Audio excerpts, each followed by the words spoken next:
అది 1940వ సంవత్సరం. సుభాష్ చంద్రబోస్ జపాన్లో ఒక సైన్యాన్ని సిద్ధం చేస్తున్నాడు. ఆ సైన్యంలో ఇండియన్స్తో పాటు జపాన్ వాళ్ళు కూడా చాలామంది ఉండేవారు. ఆ సైన్యానికి సుభాష్ చంద్రబోస్ పెట్టిన పేరు ఓజీ.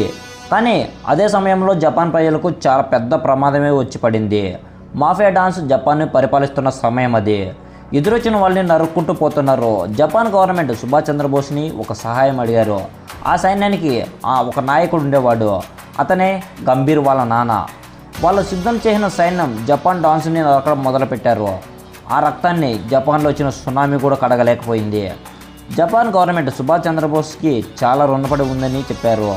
అలానే ఇండియా ఇండిపెండెన్స్ రావడానికి కూడా జపాన్ సైన్యాన్ని పంపిస్తామని మాట ఇచ్చారు. వరల్డ్ వార్ 2లో సైన్యాన్ని కోల్పోయిన బ్రిటిషర్స్ ఇండియాలో ఇండిపెండెన్స్ ఇచ్చేశారు. కానీ బోస్ లేని సైన్యం ముక్కలైంది. ఇప్పుడు కేవలం 100 మంది మాత్రమే ఆ సైన్యంలో మిగిలారు. మళ్ళీ జపాన్లో డాన్స్ పెరిగిపోయారు. ఆ 100 మంది సైన్యాన్ని మొత్తం చంపేశారు. కానీ వాళ్ళల్లో ఒక్కడు మిగిలిపోయాడు. అతడే గంభీరా. జపాన్ నుంచి ముంబైకి తప్పించుకొని పోయిన గంభీరా 5 సంవత్సరాల తర్వాత మళ్ళీ తిరిగి జపాన్కి వచ్చాడు. 30 మంది సైన్యంతో కలిసి ఒక స్కూల్ని ఏర్పాటు చేశాడు. ముంబై తీసుకొచ్చి వాళ్ళకి శిక్షణ ఇవ్వడం మొదలుపెట్టాడు. ఆ 30 మందిని విద్యలో మాస్టర్స్ని చేసి మళ్ళీ తిరిగి జపాన్ వెళ్ళాడు. జపాన్లో మాఫియా డాన్స్ అందరినీ వరుస పెట్టి నరకడం మొదలుపెట్టాడు. ఆ మాఫియా మొత్తాన్ని హెడ్ అయిన జియాన్ షిండోని ఓజీ చంపడానికి స్వయంగా రంగంలో దిగాడు. గంభీరా ఇప్పుడు జపాన్లోనే పెద్ద డాన్ అయిన షిండోని ఎదుర్కోవాలి. ఓజీ సైన్యం ముందు షిండో వేల మంది రౌడీస్ తట్టుకోలేకపోయారు. తర్వాత షిండోనే స్వయంగా ఓజీని కలవాలనుకున్నాడు. ఆ షిండోకి డాన్ ఫ్రెండ్ అయిన రాయ్ని కూడా పిలిచాడు. ఓజీని ఎలా వాళ్ళ గ్యాంగ్లో చేర్చుకోవాలని ఓజీ వాళ్ళను ప్లాన్ వేశారు.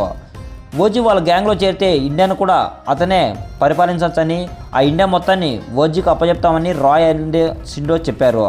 దానికి గంభీరా, నేను మీ గ్యాంగ్లో జాయిన్ అయితే నన్ను ఇండియాకి మీరు కింగ్నే చేయొచ్చు, మొత్తం మాఫియాకు నేను డాన్ కావచ్చు, కానీ మాకు చంద్రబోస్ గారు ఇలా నేర్పించలేదు. ప్రతి ఒక్కరిని స్వేచ్ఛగా బతికేలా చేయటమే బోస్ గారు మా సైన్యానికి నేర్పించారు. అంతేకాని మీరన్నట్టు మొత్తం అందరినీ హింసించడం కాదని చెప్తాడు.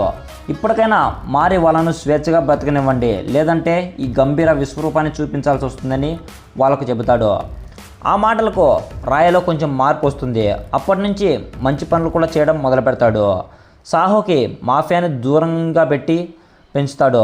సాహో చనిపోయినట్టు అందరినీ నమ్మిస్తాడు, దూరంగా పెంచుతాడు. కానీ జపాన్లో షిండో మాత్రం తన అక్రమాలను అస్సలు ఆపలేదు. గంభీర్ షిండో సైన్యాన్ని మొత్తం నరికి ఆ షిండోని భయపెట్టేస్తాడు. షిండో అప్పటి నుంచి అజ్ఞాతంలోకి వెళ్ళిపోతాడు. అప్పుడే గంభీర్ తిరిగి ఇండియాకి వస్తాడు.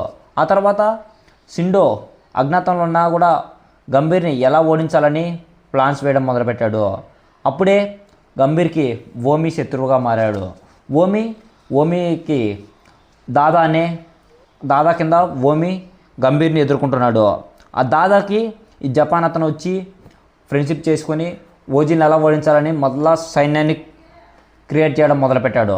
కానీ ఎంత ప్రయత్నించినా కూడా ఓజీని ఏం చేయలేకపోయాడు. అప్పుడే వీళ్లకు సాహో గురించి తెలుస్తుంది. సాహోకి మీ నాన్నని చంపింది ఓజీనేని మొత్తం అంతా చాడీలు అన్నీ చెప్పి ఎక్కించి ఓజీ మీదకి సాహోని పంపించాలనుకుంటాడు. అప్పుడు సాహో ఓజీ కూతురైన శ్రద్ధా కపూర్ని లవ్ చేయడం మొదలు పెడతాడు. లవ్ చేసి ట్రాప్ చేసి ఆ తర్వాత ఓజీని ఎలాగైనా ఓడించాలని అనుకుంటాడు. కానీ సాహో ఎంత చేసినా కూడా ఓజీని టచ్ కూడా చేయలేకపోతాడు.